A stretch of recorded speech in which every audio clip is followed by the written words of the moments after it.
Manipur Story Vibes ki subscriber amadi viewer singbo ahan maktada channel asigi maikay dagi khurumjari. Ngasi sumuk pabong BK Panji Mayunggi khujek dagi. Mathang manaung naina sandok nabagidamak anawa wari ima muk puduna lakjari. Lobirasi choingangi laipao.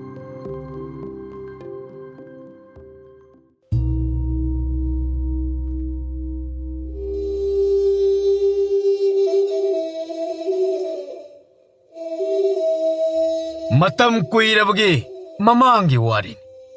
mathai thai nagi warin laibak amada tendong khun kauba khun ama marak kaya paktaba khungi mamang thangba saruk ado tenjai maton mana nakal animakta inthoi madudagi khul adu tendong khun kau khibani haini khul kaya na punsilaga laibak adu semlibani khun sing ado amaga chagung nanale Tongan ma khun kaya gi marakta tendong khulasi khwaidagi chawkhatpa bhap taba yumlai kere luba nanbada maming chale maram aduna khulasi da leiba mipung khuding khun ataigi myoi singna ijat sanman tongni maduda natana leibak aduda paleba ningthau aduna phawba tendong khulgi myoi singbu khara luna khalle atai khun gi myoi singna ningthau da wakatpa loina tadrabasu tendong khungi myoi ama ningthau da wa ama hangatpada ningthau nasu pukning chang tabaga loinana makhoi apamado khangdoknaba hotni tendong khulado supnagi yumnak ahum khaktagi myoi singna khundaba khulado da leiba nupi angang ahal gyan tabada natana hui hogdong san iroi sagol phawba gyan tai hainaribani Sarol surol kya dagi hongna hojik phawda khulasi mina bevar tongnari yumnak ahum madudi phadi mayum uthaibam amadi wakai mayum asin chahi cha kaya leibak aduda leiriba khungang mayamgi misingna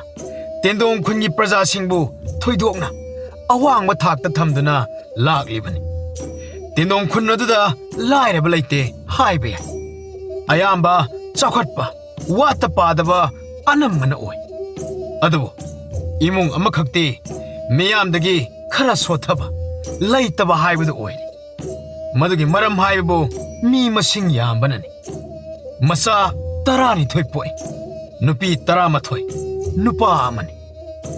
mama mapa oiba anigi sabok adu miyamna ngaknaribani macha nupi mathang polakpada nupa amata yarobadi haiduna Nupa tanbada pibam masi yaukriban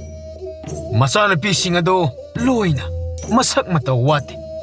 khasiktang charakpada mahai tap lang nakhibani masa singi awong luhong khungdong bada laira tan khibani machana padana khwaidagi iton bani yamna tangna iroi loibada phangjabani haiduna khamdong ba haina mama mapana kaujai mathang mayum makai pan kiduna machanupi ani khaktaga machanupa adu khaktaga ngairam machanupi singado thoidokna nungaiba haibamak yadrabasu chawa thakpa wattaba ngaktani chayam pokpagi mathakta macha ningol yamanbadagi chara suna chaba phangjillaktre inkhol sambal taktuna yonthokduna macha singi mathau mangam pangmangamnaba hona jakhibani hojikti Lehoriba masana piani deso laisabi pungkak chawri mayum makai panba phawbadi yabagi matam oidrabaso pakhang masa singna ayuk numidang wairam khaktana pungyom yombini masak matau amatta awatpa laite nupa adumadi masakto machin manaw singdagi pungtop topi atay na ngorok ngawe mana kulay kutsuni mamit mana pisum masakto yengbada athiba haibado mayarabani masakto mayamdagi pungthi thire wangang sangangsu ngangning sangningba pangangda ngangbin mama mapana phanayamna tae lawba kawba leite mana thokpa tawningba ngangningba chatningba taw nupa matumta yawbani haiduna mama mapana su luna tawjabaga angang ado kharasu thoisat wangchatnari nong hek ngan bada sanaba chen ba chongba numin hek ta baga halakba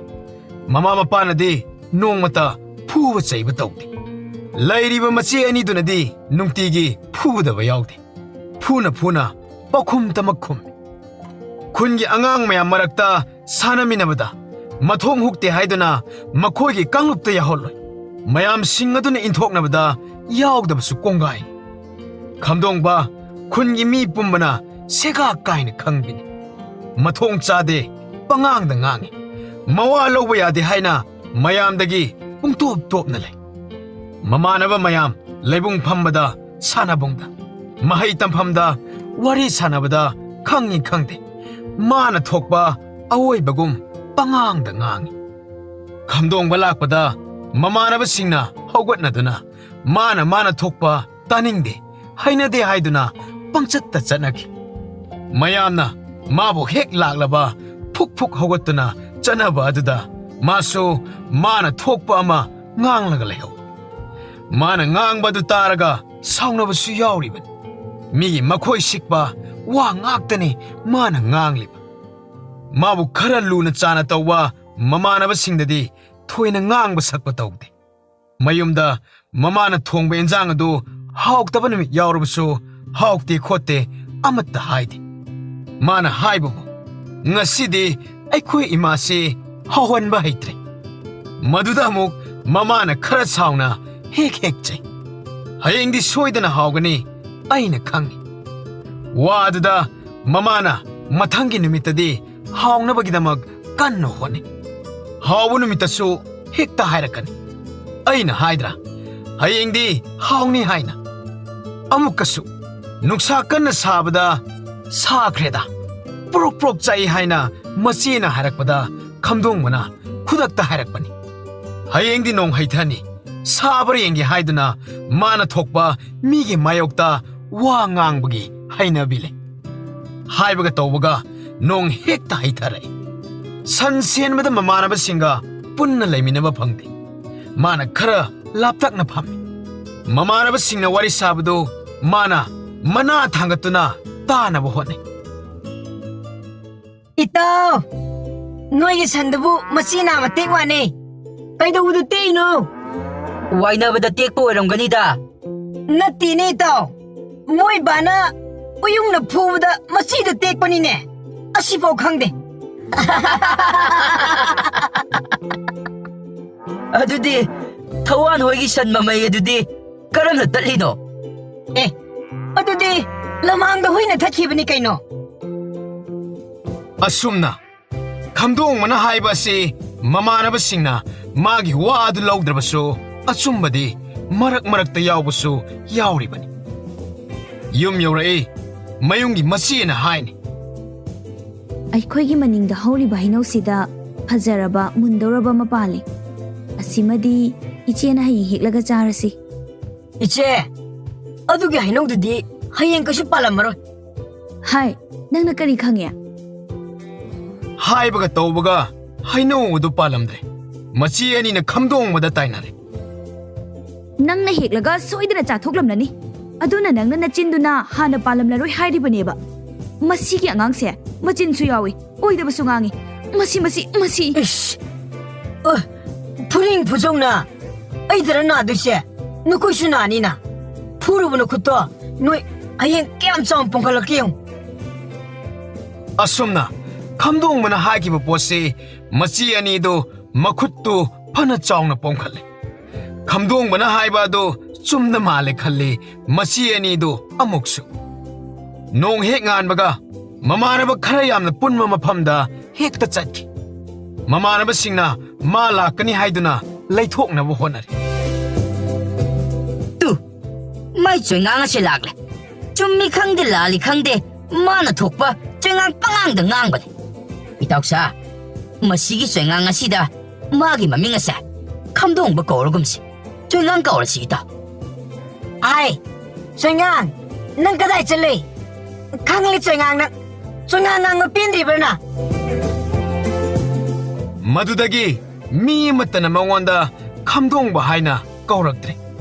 choingang haina pangkog da kaure matam khara leragadi ꯈꯝꯗꯣꯡꯕ ꯍꯥꯏꯕ ꯃꯃꯤꯡ ꯑꯗꯨ ꯀꯧꯅꯕ ꯇꯥꯈꯤꯗ꯭ꯔꯦ ꯆꯣꯏꯉꯥꯡ ꯍꯥꯏꯅ ꯀꯧꯅꯔꯦ ꯃꯌꯨꯝꯗꯁꯨ ꯑꯉꯥꯡ ꯑꯇꯩꯅ ꯀꯧꯅꯕ ꯑꯗꯨꯗ ꯆꯣꯏꯉꯥꯡ ꯍꯥꯏꯅ ꯑꯗꯨꯝ ꯀꯧꯈ꯭ꯔꯦ ꯀꯥꯡꯕꯨ ꯈꯔꯅ ꯆꯣꯏꯉꯥꯡꯅ ꯉꯥꯡꯕ ꯇꯥꯒꯗꯕꯒꯤ ꯆꯣꯏꯉꯥꯡ ꯂꯥꯛꯄ ꯉꯥꯏꯅꯔꯦ ꯀꯥꯡꯕꯨ ꯈꯔꯅ ꯆꯣꯏꯉꯥꯡ ꯂꯥꯛꯂꯕꯗꯤ ꯍꯩꯅꯗꯦ ꯍꯥꯏꯗꯨꯅ ꯐꯨꯛ ꯐꯨꯛ ꯍꯧꯒꯠꯇꯨꯅ ꯆꯠꯅꯔꯝꯃꯤ ꯃꯌꯨꯝꯗ ꯂꯩꯔꯦ ꯃꯃꯥ ꯃꯄꯥꯅ ꯄꯉꯥꯡꯗ ꯉꯥꯡꯕꯤ ꯃꯆꯤ ꯑꯅꯤ ꯑꯗꯨꯅꯁꯨ ꯊꯋꯥꯏ ꯋꯥꯑꯣꯏꯕꯤꯗꯦ ꯆꯣꯏꯉꯥꯡ ꯅꯥꯏꯇꯣꯝ ꯇꯥꯕ ꯄꯨꯟꯁꯤ ꯍꯥꯏꯕꯗꯨ ꯑꯣꯏꯔꯛꯂꯝꯃꯤ ꯃꯁꯥꯅꯁꯨ ꯈꯪꯖꯩ ꯃꯥꯅ ꯉꯥꯡꯕ ꯁꯛꯄ ꯃꯤꯅ ꯇꯥꯅꯤꯡꯗꯦ ꯍꯩꯅꯤꯡꯗꯦ ꯍꯥꯏꯕ ꯑꯁꯤ ꯈꯪꯅ ꯈꯪꯅ ꯃꯁꯥꯒꯤ ꯍꯩꯅꯕꯤ ꯊꯥꯗꯣꯛꯄ ꯉꯝꯗꯦ ꯆꯣꯏꯉꯥꯡ ꯄꯥꯈꯪ ꯐꯥꯔꯦ ꯀꯣꯏꯕ ꯂꯥꯡꯕ ꯆꯠꯄ ꯌꯥꯎꯅꯤꯡꯂꯦ ꯆꯠꯃꯤꯟꯅꯒꯗꯕ ꯃꯃꯥꯟꯅꯕ ꯏꯔꯩ ꯂꯩꯇꯦ ꯃꯃꯥꯟꯅꯕ ꯑꯅꯤ ꯑꯍꯨꯝꯗꯪꯗꯤ ꯆꯣꯏꯉꯥꯡꯒ ꯂꯣꯏꯅꯕꯗ ꯌꯥꯝꯅ ꯅꯨꯡꯉꯥꯏꯖꯕ ꯑꯣꯏꯔꯤ ꯃꯈꯣꯏ ꯑꯅꯤ ꯑꯍꯨꯝꯗꯨꯗꯤ ꯆꯣꯏꯉꯥꯡ ꯌꯥꯎꯗ꯭ꯔꯕꯗꯤ ꯀꯣꯏꯕ ꯆꯠꯄ ꯇꯧꯗꯦ ꯆꯣꯏꯉꯥꯡ ꯀꯣꯏꯊꯤ ꯊꯤꯔꯒ ꯆꯠꯃꯤꯟꯅꯅꯕ ꯍꯦꯛꯇ ꯍꯣꯠꯅꯕꯤꯅꯤ ꯃꯃꯥ ꯃꯄꯥꯅ ꯅꯣꯡꯃꯇ ꯐꯤꯔꯣꯟ ꯑꯅꯧꯕ ꯑꯃ ꯂꯩꯗꯨꯅ ꯁꯤꯟꯕꯁꯨ ꯂꯩꯇꯦ ꯆꯣꯏꯉꯥꯡꯅꯁꯨ ꯃꯥꯒꯤ ꯐꯤꯔꯣꯜ ꯑꯅꯧꯕ ꯂꯩꯕꯤꯌꯨ ꯍꯥꯏꯅ ꯅꯣꯡꯃꯇ ꯄꯟꯗꯦ ꯃꯃꯥꯟꯅꯕꯁꯤꯡ ꯑꯗꯨꯗꯤ ꯑꯅꯧ ꯑꯅꯧꯕ ꯐꯨꯔꯤꯠ ꯐꯩꯖꯣꯝ ꯍꯣꯡꯗꯨꯅ ꯁꯦꯠꯂꯤ ꯆꯣꯏꯉꯥꯡꯒꯤ ꯋꯥꯔꯤ ꯁꯥꯕꯒꯤ ꯃꯑꯣꯡ ꯇꯣꯞ ꯇꯣꯞꯄꯤ ꯃꯤ ꯑꯇꯩꯒ ꯃꯥꯟꯅꯗꯦ ꯃꯗꯨꯗꯅꯤ ꯃꯃꯥꯟꯅꯕ ꯑꯅꯤ ꯑꯍꯨꯝ ꯑꯗꯨꯅ ꯅꯨꯡꯉꯥꯏꯖꯔꯤꯕ ꯑꯁꯤ ꯃꯃꯥꯟꯅꯕꯁꯤꯡꯅ ꯉꯁꯤ ꯀꯗꯣꯝꯗ ꯆꯠꯁꯤꯒꯦ ꯍꯥꯏꯕꯗ ꯃꯃꯥꯟꯅꯕ ꯑꯃꯅ ꯑꯋꯥꯡ ꯂꯩꯀꯥꯏꯗ ꯆꯠꯁꯤ ꯍꯦꯛ ꯍꯥꯏꯕꯗ ꯆꯣꯏꯉꯥꯡꯅ ꯑꯣꯟꯅ ꯇꯩꯅꯕ ꯃꯥꯏꯀꯩ ꯑꯃꯗ ꯍꯦꯛꯇ ꯆꯠꯁꯤ ꯍꯥꯏꯔꯛꯀꯅꯤ ꯑꯋꯥꯡ ꯃꯥꯏꯀꯩꯗꯨ ꯉꯁꯤꯗꯤ ꯐꯠꯇꯕ ꯈꯔꯅ ꯑꯩꯈꯣꯏꯗ ꯈꯠꯅꯕ ꯍꯧꯔꯛꯀꯅꯤ ꯍꯦꯛꯇ ꯍꯥꯏꯕꯤꯅꯤ ꯃꯃꯥꯟꯅꯕꯁꯤꯡꯅ ꯆꯣꯏꯉꯥꯡꯅ ꯍꯥꯏꯕ ꯑꯗꯨ ꯌꯩꯊꯠꯇꯨꯅ ꯉꯁꯤꯗꯤ ꯃꯥꯅ ꯍꯥꯏꯔꯕꯁꯨ ꯆꯠꯇꯕ ꯌꯥꯔꯣꯏ ꯍꯥꯏꯗꯨꯅ ꯆꯠꯂꯨꯕꯗ ꯃꯃꯥꯟꯅꯕ ꯈꯔꯅ ꯂꯝꯕꯤꯗ ꯃꯈꯣꯏꯗ ꯈꯠꯅꯕ ꯍꯧꯔꯛꯏ ꯈꯠꯅꯕ ꯆꯩꯅꯕ ꯌꯥꯎꯔꯕꯅꯤꯅ ꯃꯈꯣꯏꯁꯨ ꯁꯣꯛꯄ ꯄꯟꯕ ꯌꯥꯎꯔꯤ ꯃꯇꯨꯡꯗꯗꯤ ꯆꯣꯏꯉꯥꯡꯅ ꯍꯥꯏꯕ ꯃꯇꯨꯡ ꯏꯟꯅ ꯀꯣꯏꯕ ꯆꯠꯄ ꯈꯨꯗꯤꯡꯃꯛ ꯂꯣꯏꯅ ꯇꯧꯔꯁꯤ ꯍꯥꯏꯗꯨꯅ ꯂꯦꯞꯈ꯭ꯔꯦ ꯃꯃꯥꯟꯅꯕꯁꯤꯡꯗꯤ खरा कोइब खोटप तौदना नुपी अममम लोइना थिनखरे चोइंगांगिदि हाइरब नुपी अमतना याब कौब लेते चोइंगांग हौजिक मतोमद तौफम खंगद्रे खरा सानरंबा ममानबसिंग अदुसु नुपी थीरबनिना महौसागुम कोइब लांग माग ससी हाइना चोइंगांगदा हौब खोटप तौरक्त्रे मतोमदा खोंनांग मखादा ngaihaak pham lamhang tumhangda angangsingna telanga paiba hek ye matam lenbada onthokna wana lel thabak suba su tanba sabadi ahawba saningba katan ahawba saningba haibado mahak tare machi ani laisabi mapung pharabanina mayum makai panba khotpa tawkre mama mapani do machanupi 13 do lohongnaba honabada laira tanba haibado oiramni kham thengna waba haibado oire warabsu wana mama mapa nongmagi sara ani suna saba phangdrabasu sara amata naba honabada wabagi pandom lom choingangna kari tawri kadai da challi haina wahang pahongde kari kanabada angang nupa ama yawda phawa moina pokpa haiduna hanna phawa yengbide choingangsu kari suningaidana nongan baga wichat chatpa numi hek tabaga mayumda hanjinba lairamba thanamba magi chak sarugadu saraga hawi hawte haidana phamungda chang itha thajadana loyalamgi leisabi amadi choingangbu thawai yauna nungsibirami choingangna ngangba sakpa loina maktabi loyalamda matomta chattuna leisabi do hek hek uni laikai gi leisabi taina ngangarami kari nupino choingang ngangu nupa asida man asuk yam thawai yaurisibu sono hek churadana ngangnaba loiba naide adubo nupi dudi thoina manada hapide kari khallobagino khangde choingang ado masak haira yamna phajaba nate thabak haira suningde imungna su kaya thawa sabide mige wakhal haiba aduni laisabi dugi mamita choingangbu nungsiba amadi phawri choingangna numidang wairam khuding loyalamda chatpa si koiba chatlibani haiba khanglammi koiba halakpada lambi de thengnaba mamanaba makhoi singda natana ahal lamansinda mana thokpa panghaida haijinbin maru tabada mayam singado wa wa nokpada angakpa oiribani khara leiraga leisabi du choingang da chenkhre haina wa wa launaragle leisabi du puraga choingang yumda changdana labuk lamhang da leiram nupi duna yumda chatlasi haibasu pabana imana ngasi nimit khara leiraga lau hai hekta haijili asomdana pau hanba lakte haidana nupi mayumna oihang hangnarakpada mi mayamna ngangnarakpadagi choingangda chenkhre haiba khangle choingangi mama mapada hanglubada choingangde ngasi numit nini humni sure halaktaba nupi porakpusu leite kadaida lei haibasu khangde haina khumlaklam macha nupi du thibada sale sikhraba changlibra haibasu khangde kaina thangda choinganga nupi duga lamangda lei haiba tadana nupi mayumna makhoi animak pharam choingangbu mayam changduna phuba chaiba tawre leisabi-duna choingang kankhatnaba mama mapada hairabasu mapana sauduna choingangbu hundoklamlaga machanupi-dubu puraga chatkhiram machanupi pukhrabada choingang mayumda amuk khanjilakle choingangi mama mapana choingangna chaiba ngangba tawduna angakpa oire Nangguba mathong huktaba choingang ngangba nanggi haktap tai khoise lekha soyana taradaban nupi selibani idana yumda pawma supid nate nangna lamhang thumangda leithokliba dubu kariginoba kari karam tawraga sel thokpa yaba thabak karam tawsiga haibadi madudi khanda nangna thokpa ama ngangning ba tangangda khara ngangleraga nomagi leramba sak insang khara sareraga hingani idana hingliba nangse ai mi atopa singna nangse kari haina ngangnaramgani nang khangbro ꯑꯩꯈꯣꯏꯗꯤ ꯏꯀꯥꯏꯕꯅ ꯂꯣꯏꯔꯦꯅꯦ ꯅꯪꯉꯣꯟꯗꯕꯨ ꯀꯅꯥꯅ ꯀꯔꯝꯕ ꯃꯆꯥꯅꯨꯄꯤ ꯄꯤꯅꯤꯡꯒꯅꯤ ꯍꯩ ꯍꯥꯠꯇꯣꯛꯄꯤꯔꯝꯗ꯭ꯔꯤꯕꯗꯣ ꯅꯔꯥꯏꯕꯛ ꯌꯥꯝꯅ ꯐꯔꯕꯅꯤ ꯅꯤꯡꯊꯧ ꯑꯉꯝ ꯃꯊꯧꯁꯤꯡꯅ ꯅꯪꯕꯨ ꯆꯩꯔꯥꯛ ꯄꯤꯔꯛꯀꯅꯤ ꯍꯥꯏꯕꯁꯨ ꯈꯪꯗ꯭ꯔꯤ ꯅꯠꯇꯦꯅꯦ ꯃꯤꯒꯤ ꯃꯆꯥꯅꯨꯄꯤ ꯑꯃꯕꯨ ꯅꯨꯃꯤꯠ 4-5 ꯆꯦꯜꯂꯤꯕꯅꯤꯗꯅ ꯅꯌꯨꯝꯗꯁꯨ ꯄꯨꯁꯤꯟꯗ ꯂꯝꯍꯥꯡ ꯇꯨꯝꯍꯥꯡꯗ ꯂꯩꯔꯦ ꯑꯩꯈꯣꯏꯁꯨ ꯏ ꯄꯥꯎ ꯐꯪꯗ꯭ꯔꯕꯅꯤꯅ ꯄꯥꯎ ꯍꯥꯏꯗꯣꯛꯄꯒ ꯑꯃꯠꯇ ꯇꯧꯗ꯭ꯔꯤ ꯅꯠꯇꯦ ꯅꯪꯅ ꯇꯧꯔꯤꯕꯁꯤꯕꯨ masiba hongnaribra ai nangbu phuba saiba tawramdana machanupi du puduna satkribado aphaba phallakani haibadi thajate ko ibo nangama haina nongalakpada nupi mayongi nupa kharana khulgi thawure le duga loinana nupi mapa adu yauna laglammi nupi leisabi amabu selaga pau hanba tawdaba se charak phangba tai khun laikai pale khungi thawre leire nupa pokpa mapa hauna lonsat khangrabade awaba nanghanba tai thawure nana yaidi isa nupana nupi selakle haibasu amata khangjade selakle khanglabadi pau hanba suidana laksaganina aingonda lana lawbigana ai nasana pidani sienmani ipana sienmana teko ai ipada awaba tanber hey joingang ba hui ngaurabadi huibu thiba masana tabani ne laipaki general khangrabadi laipaki ning thau phawa yaunara kanina khangdabra hui du ngauraga hui mapu thira kai kanani angaw hui du mayam sangduna hadolaga loire hey pakhang nahak nangangba panghangda nganguna kanaro wayel bisar tawraga napana sa chairak piba soit ain hojikta haikibadani huibu thibagi wa tobigano wa yamnarakani ko kore wa yamnarakpa haibade nang yamna nangakkanba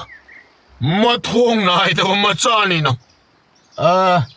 mathong hoktaba bab tadaba haigi hayo nasana pisien khaiduna pau halaktabade kanada wakaluba tare ahan haima koi thi bada nang ni isabu nayum da supu sendana lamhang tumang da sasangum kari leramle sasan pawa mapu gi yumda hanjilakani khangi ꯑꯍꯟ, ꯑꯩꯒꯤꯁꯨ ꯌꯨꯝ ꯂꯩꯖꯩ. ꯑꯩꯅ ꯑꯩꯒꯤ ꯅꯨꯄꯤꯒ ꯌꯨꯝꯗ ꯍꯟꯖꯤꯟꯕꯒꯤ ꯅꯨꯃꯤꯠꯁꯨ ꯋꯥꯗꯨꯅ ꯂꯩꯔꯤꯕꯅꯤ. ꯅꯨꯃꯤꯠꯇꯨ ꯌꯧꯗ꯭ꯔꯤꯉꯩꯗ ꯅꯣꯏꯅ ꯍꯩꯄꯥ ꯁꯥꯗꯨꯅ ꯅꯌꯥ ꯅꯨꯄꯥ ꯑꯩꯕꯨ ꯃꯌꯥꯝ ꯆꯪꯗꯨꯅ ꯁꯥꯊꯤꯅ ꯐꯨꯕꯤꯔꯦ. ꯑꯗꯨꯗꯒꯤ ꯅꯆꯥꯅꯨꯄꯤ ꯄꯨꯔꯒ ꯆꯠꯈ꯭ꯔꯦ. ꯍꯩ, ꯑꯉꯥꯎꯕ! ꯅꯨꯄꯤ ꯆꯦꯜꯂꯕꯗꯤ ꯌꯨꯝꯗ ꯄꯥꯎ ꯄꯤꯔꯒ ꯅꯨꯄꯤ ꯆꯦꯜꯂꯛꯂꯦꯗꯅ ꯅꯨꯄꯥ ꯃꯌꯨꯝꯒꯤ ꯑꯍꯜ ꯂꯃꯟꯁꯤꯡꯅ ꯄꯥꯎ ꯍꯟꯕꯗꯅ ꯇꯧꯗꯕ ꯌꯥꯗ꯭ꯔꯕꯅꯤꯅꯦ. ꯍꯩ, ꯑꯉꯥꯎꯕ, ꯃꯁꯤꯃꯁꯨ ꯈꯪꯖꯤꯜꯂꯣ. ꯅꯨꯄꯤ ꯊꯤꯅꯤ ꯈꯪꯂꯕꯗꯤ ꯅꯪꯅ ꯁꯃꯥꯖ ꯑꯁꯤꯒꯤ ꯆꯠꯅ ꯄꯊꯥꯞꯁꯨ ꯈꯪꯗꯅ ꯁꯃꯥꯖꯀꯤ ꯆꯠꯅꯕꯤ ꯉꯥꯛꯇꯅ ꯅꯍꯥꯛ ꯅꯅꯤꯡ ꯇꯝꯂꯕꯗꯤ ꯅꯄꯨꯟꯁꯤ ꯆꯨꯞꯄ ꯀꯩꯁꯨꯝ ꯁꯪꯗ ꯂꯩꯍꯟꯒꯦ. ꯃꯌꯥꯝ, ꯏꯆꯥꯅꯨꯄꯥꯒꯤ ꯃꯋꯥꯁꯦ ꯂꯧꯕꯤꯒꯅꯨ. ꯑꯩꯈꯣꯏꯅ ꯂꯥꯟꯕ ꯉꯥꯛꯇꯅꯤ. ꯏꯆꯥꯅꯨꯄꯥ ꯑꯉꯥꯎꯕ ꯑꯁꯤꯒꯤ ꯍꯥꯛꯇꯛꯇ ꯃꯃꯥ ꯃꯄꯥ ꯑꯣꯏꯕ ꯑꯩꯈꯣꯏꯁꯨ ꯃꯥꯏ ꯂꯣꯏꯅ ꯈꯨꯔꯦ. ꯏꯊꯛꯇ ꯋꯥ ꯉꯥꯡꯂꯛꯄꯗꯁꯨ ꯀꯔꯤꯁꯨ ꯄꯥꯎꯈꯨꯝ ꯄꯤꯅꯤꯡꯉꯥꯏ ꯑꯃꯠꯇ ꯂꯩꯇꯦ. ꯑꯩꯅ ꯏꯇꯣꯝꯗ ꯇꯧꯈꯤꯕ ꯉꯥꯛꯇꯅꯤ. ꯋꯥꯌꯦꯟꯕ ꯌꯥꯔꯣꯏꯀꯣ. ꯃꯈꯣꯏ ꯃꯄꯥ ꯃꯆꯥꯒ ꯋꯥꯔꯤ ꯃꯈꯥ ꯁꯝꯊꯔꯨꯕꯒꯤ ꯀꯥꯟꯅꯗꯦ. ꯅꯤꯡꯊꯧꯗ ꯋꯥꯀꯠꯂꯒ ꯅꯤꯡꯊꯧꯅ ꯆꯩꯔꯥꯛ ꯃꯔꯥꯏꯅ ꯄꯤꯖꯅꯤ. ꯑꯗꯨꯝꯅ ꯇꯧꯕꯤꯒꯅꯨ, ꯑꯗꯨꯝꯅ ꯇꯧꯕꯤꯒꯅꯨ. ꯑꯩꯈꯣꯏꯅ ꯁꯣꯏꯈ꯭ꯔꯦ. ꯏꯃꯧ ꯅꯨꯄꯤ ꯑꯗꯣ ꯑꯩꯈꯣꯏ ꯂꯧꯁꯤꯟꯖꯒꯦ. ꯉꯁꯤꯃꯛ ꯅꯅꯥꯏ ꯑꯩꯈꯣꯏ ꯂꯥꯛꯆꯒꯦ. ꯁꯥꯎꯕꯤꯕ ꯌꯥꯗꯦꯀꯣ. ꯁꯥꯎꯕꯤꯈꯤꯅꯨ. ꯂꯩꯕꯥꯛꯀꯤ ꯅꯤꯡꯊꯧꯅ ꯏꯄꯥ ꯏꯆꯥꯕꯨ ꯂꯥꯛꯅꯗ꯭ꯔꯤꯉꯩꯗ ꯈꯨꯜꯒꯤ ꯊꯧꯕꯨꯔꯦꯜꯅ ꯑꯃꯨꯛꯇ ꯅꯨꯡꯁꯤꯕꯤꯌꯨ. ꯃꯗꯨ ꯌꯥꯗꯦ. ꯇꯧꯅꯤꯡ ꯇꯧꯁꯅꯨ ꯕꯥꯕꯥ. ꯅꯤꯡꯊꯧꯗ ꯇꯥꯛꯀꯦ ꯇꯥꯎ. ꯃꯟꯇ꯭ꯔꯤꯗ ꯇꯥꯛꯀꯦ ꯇꯥꯎ. ꯇꯥꯅꯤꯡꯕ ꯇꯥꯎꯁꯨ. ꯑꯩꯁꯨ ꯑꯩꯒꯤ ꯅꯨꯄꯤ ꯃꯨꯟꯗꯨꯅ ꯄꯨꯈꯤꯕꯒꯤ ꯅꯤꯡꯊꯧꯗ ꯋꯥꯀꯠꯀꯅꯤ.